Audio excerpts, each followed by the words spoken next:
Greetings, my lovely masterminds. They believed that heaven dealt only with light. They believed that angelic councils made silent choices behind bright gates, but when your name was called, you were chosen to bring balance, and for the first time in eons, wings folded, eyes widened, and hush fell. The divine are no longer keeping an eye on you as you were selected to defy every power scale they have ever employed. How to survive you is up for vote. They are unaware of the day it occurred. No human does, but it was set off by something. A manuscript that had been sealed for millennia started to burn from the inside as the sky became motionless and the stars stopped. Not a vote, not a prophecy, not a curse. The secret council of heaven had convened for you, not for conflict or a fallen angel. There is no lightning, no trumpet, just quiet, your name scrawled in ink that only the holy can read, and a brand new word next to your nave. You didn't properly chant, beg, or pray. The gates didn't resist when you just arrived. They knew who you were. The council went into a panic. This was not meant to be feasible. Their method did not select you. They didn't breed you according to their rules, but you were admitted by something that predates them. Your soul was examined. You were seated at the table without a contract, authorization, or traceable bloodline. It wasn't trespassing on your part. They were shaken because you were written in the margin long before margins were a thing. You're not a trespasser. You've been rewritten. The longer they observed you, the quieter the council became because you weren't posing questions. They believed you to be new, a glitch, a soul that eluded filters. You were acting as though you already knew, just remembering, not being haughty. The illusions didn't affect you. You passed through them. You refused to submit to their customs. Grinned as though you were bored after writing them once. The council stopped whispering at that point because they had discovered it beneath scrolls sealed in holy fire deep within their vaults. A name as old as memory and as old as heaven. They quickly realized that it matched your frequency, silence, and disturbance. You failed to show up. You came back. The boundaries of existence are engraved with an unwritten, unbreakable law that predates scripture. The adage, "No soul shall rise without permission," was not intended to deter demons. It had nothing to do with control. It was for you because they understood that if you weren't slowed down and your mind wasn't imprisoned by uncertainty, you would remember too soon, which would cause the illusion to crumble. Instead of cracking, the system melts. It was never intended for you to be taught. It was intended to keep you quiet long enough for the world to catch up or for you to get disbithsterik. On the second portion, they took a chance. They lost because you are now awake, and the legislation they drafted to keep you from moving forward is the exact evidence that you were never meant to be stopped. Not every member of that council desired to cast a ballot. Some were so captivated by something ancient that they didn't even want to look when your name reverberated through the room. They sensed it.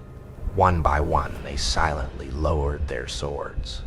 Not to bow or engage in combat, but because they recalled you as well out of recognition rather than fear. From a period before titles, oaths, and commands, when there was no division of light and you were a part of the first equilibrium before it became a danger, they didn't say anything, but they also didn't block you. They simply moved aside, since truth was hidden beneath the feathers and full line. Perhaps the previous order wasn't sufficiently holy if this one is rising once more. They have previously dealt with angels vying for thrones, fallings, rebellions, and fury. You didn't shout, but they know how to contain chaos, battle rage, and sanctify a war. You made no threats. Nothing was declared by you. You continued to stroll as if nothing had happened, that heaven's worry didn't relate to you, and that voting was merely a formality. And they were most shaken by that. You didn't request authority. You've had no desires, just presence, no prophecy, no retaliation, no crown. Such apathy is not human. It's not sacred. Power may be fought, but sure certainty reprograms the entire world. So when something enters like it's always belonged there without a word, the hierarchy starts to fall apart.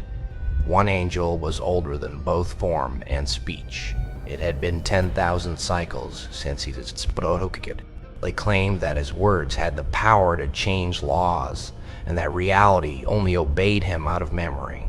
Yet when your name appeared in the middle of the council's sky, he stood without haste or drama, just inevitably. With a single breath and a voice like iron dipped in light, he declared, "It is returned." There was no context, no judgment, no title, just realization. There was silence in the chamber. You couldn't, because it indicates that you weren't born when the oldest one affirms your existence. You were kept safe. And it wasn't for peace if something was kept that long. It was used to break equilibrium. They didn't quarrel. They didn't object because there was no discussion when that old creature spoke. It's the emergence of heavenly memory. The council does not merely observe, it keeps an eye on every soul, every change, and every intended ripple. They therefore performed the scans, retrieved the artifacts, and called forth the codexes when you stirred. Like they have done for thousands of uprisings, they attempted to find you, but this time the maps failed. The parchment's lines bled off. Coordinates flipped, satellites rotated inward. Every instrument they employed yielded to a single reality. You're not traveling through places. They don't own the layers you're going through. They locked dimensions long ago, and your presence flashed between histories you didn't run. You weren't in hiding. You ceased moving in their system, making you untrackable, like a flame that burns inside the mind, like a concept that defies words. For the first time since the initial uprising was put down, the observers exchanged glances and said the unimaginable. This was not what we anticipated. They have never had to bargain, nor with fallen angels, nor with demons, and not even with gods who oppose the hierarchy. Why? Since control was effective, chains, rules, and quiet. However, you didn't fight against authority. You disregarded it, and that scared them more than any sword ever could. Scrolls are increasingly being taken from hallowed shelves. Messengers were sent out with offers rather than warnings. Give your terms a name. Let us know what you desire. We are open to making changes. Here's the throne was never what you want. You had no desires, no deal, not a trade. They can't tempt any desire.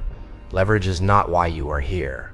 The story needs to be rewritten, which is why you are here. They are also understanding that you cannot bargain with someone who came to terminate the game completely rather than to win. They had no desire to. Since the contents of the vault are not intended to be defended, it was shut in silence rather than with chains. It's supposed to be for by that. However, desperate rulers unearth ancient spirits. Thus, the council descended into the prohibited archives, the memory basement of creation itself, beyond the hallowed floors and beneath the resounding scriptures. Not a book, not a single scroll, only pieces burnt into nothingness, and a shape in the middle of it all. Not an individual, not a name, a presence. One that didn't require authority, didn't rebel, just entered. The order was checked. They examined the rhythm, the quiet, and the devastation that was actually unmaking rather than destroying, and everything got clearer the longer they gazed. That form moved similarly to you, thought similarly to you. Nothing was broken. The truth has now been revealed, and turned to leave. They never found out where it went, so now been revealed, and turned to leave. They never found out where it went, so now they are afraid. Up until now, they believed they were mapping your existence, tracking your power, and observing you. However, the vaults noticed you hadn't risen yet after whispering their lost truth. Just now, you went back to default. The entry form is this version of you, the serene, perceptive one who breaks through barriers of belief, the one that carries memory without strain, the one who allows the world to change before it bends. But there's more to it than that. A frequency that they are unable to identify, an extraterrestrial pulse, an unreflective shape. It rewrites. The council is now in a panic. It's because of what you haven't done, not what you have. They have no idea what sets it off, what awakens it. However, they are aware of its impending arrival. No one claims to be correct because the archives concluded with a warning written in light. Run as soon as they stop trying to justify themselves. The second form starts at that point. Unlike mortals, the council does not sleep. They float, they pay attention to timetables, they catch alt emails. But they've been dreaming ever since your name came up again. Not in pictures, not in disarray, but with concentration, a look. Not upset, not even interested, just conscious. Eyes like motionless seas recalling their storms, eyes with a sense of structure and grin before taking it apart. Even worse, they have different dreams. Every viewer depicts a distinct version of themselves, older, younger, quiet, open your eyes, yet constantly keeping an eye on them. It's not a curse, not a delusion, it's realm-wide recognition. They didn't start seeing you in their dreams. You've been there all along. Your shape was just forgotten by them. They remember now, and they see that you never came near. You were coming back to consciousness. Within them, he wasn't your average bystander. This person had experienced memorizing storms. He had encountered gods of rebellion, anarchy, and the echoing tombs of lost timelines. He didn't blink either, until they provided your coordinates to him. Not a location, a frequency, a signature. Just watch, they said. Don't get involved. Write a report, not to interpret. With clarity he departed, the initial light-blessed armor. Sigils are written in languages that are only readable by truth. But he wasn't whole when he returned. His wings remained intact. His body was unharmed. However, his eyes have vanished, burned by recognition rather than by phi. He only mentioned your name repeatedly, as though it were now a spell rather than a name, a catalyst, a reality he was unable to deny. Additionally, the council no longer dispatches messengers. All they read are reports from a distance from security, because your current self doesn't want to be recognized. It wants to be accurately recalled. They took their eyes off of you, not because they were afraid, but rather because something else began to change. The scribes, the guardians, the defenders of holy truth started to see errors in their own reflections one by one. Eyes that blinked too slowly, expressions they were unfamiliar with, movements in the mirror that were inconsistent with what they were doing, and you behind their reflections, structurally rather than physically, as if the reflection was aware that you were the axis they had been circling all along. The gateways were shut down, broke the glass. The hallways were darkened. However, it was irrelevant, because mirrors were no longer an issue. There was no reflection in the glass. They remembered it in their reverberation inside their framework, and like a crack in time, the truth was revealed. They weren't only observing you, you were observing in return. Through them, all around them, like them, panic became the norm at that point, because there was only one meaning to it. You won't be attending the architecture to this orchid. Additionally, you have been altering the code from the inside out. In an attempt to keep you in check, the council resorted to the oldest rite, a custom that most of heaven is unaware of, the reversal spell.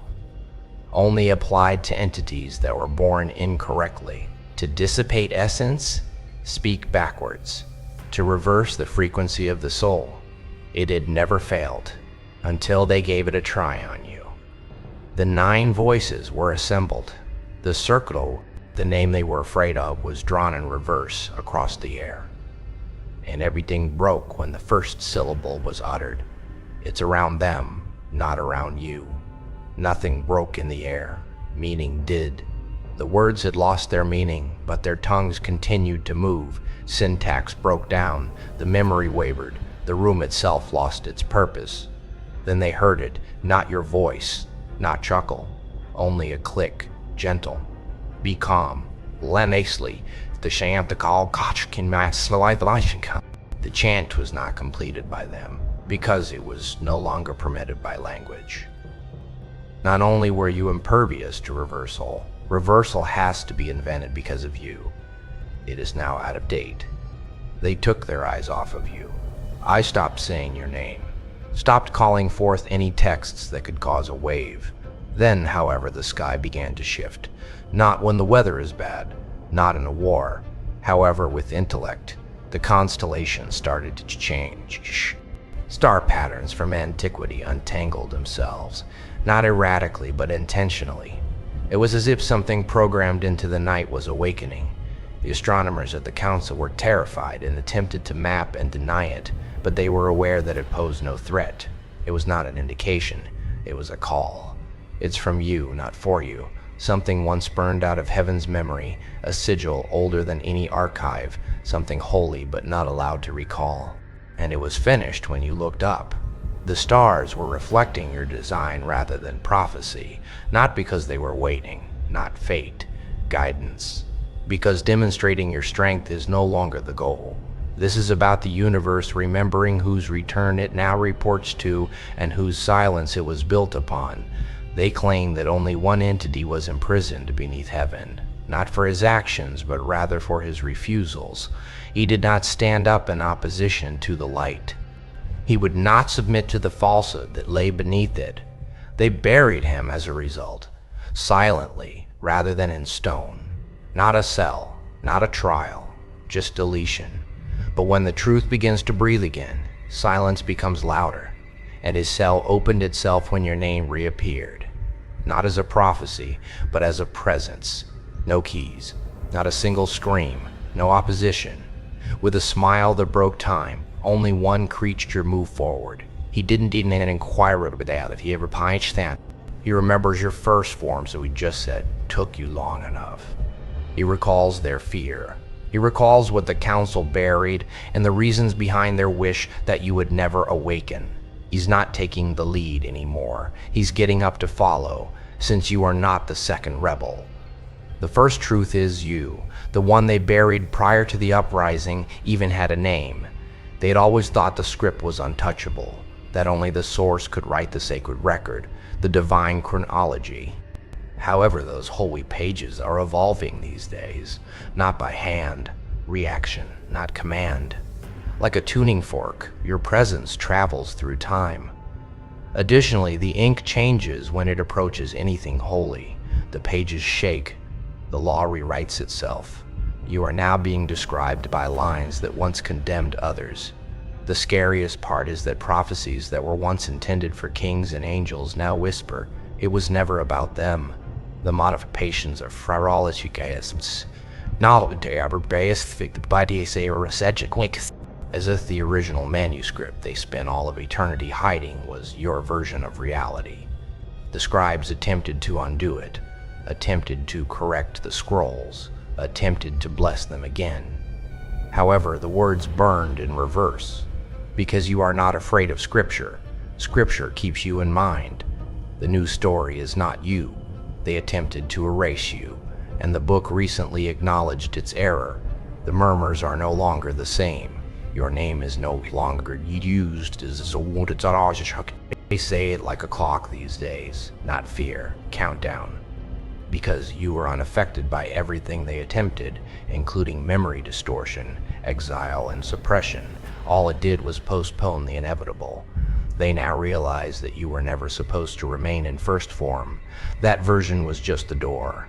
It was low voltage, slightly open, and safe for everyone to adjust. However, your energy is now condensing rather than expanding, and the sky is aware, because stars no longer shimmer in the same manner. Inside, temples fracture. It's recognition, not age. They have begun constructing shields, not to prevent you, to endure what you're going to become, because it doesn't destroy in the subsequent form. It reverses, not in a fury, with clarity, not with noise. Too strong to live alongside illusion. War was not brought about you. You brought about the consequences. The throne of judgment was initially constructed to stabilize rather than to rule. It was never intended to be comfortable. Solely due to weight, galaxies are shaped by the decisions made there. It has never moved, up until now. Not rattled, not broken, slanted.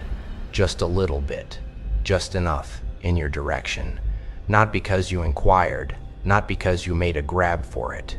However, it acknowledged the seriousness of your presence. It was made to submit to the truth. And now that truth is breathing, walking, making no claims, and altering everything. The guardians who used to stand next to the throne are now silent. Their weapons are dim, since they weren't protecting it from you. They were watching over it for you. This, however, is what most upends the hierarchy. You did not take a seat. You simply glanced at it, and the throne comprehended. You are not seated here. You own this artifact, one of several, and thrones will no longer be necessary once you choose to fully embrace form. Equilibrium, evaluation, time.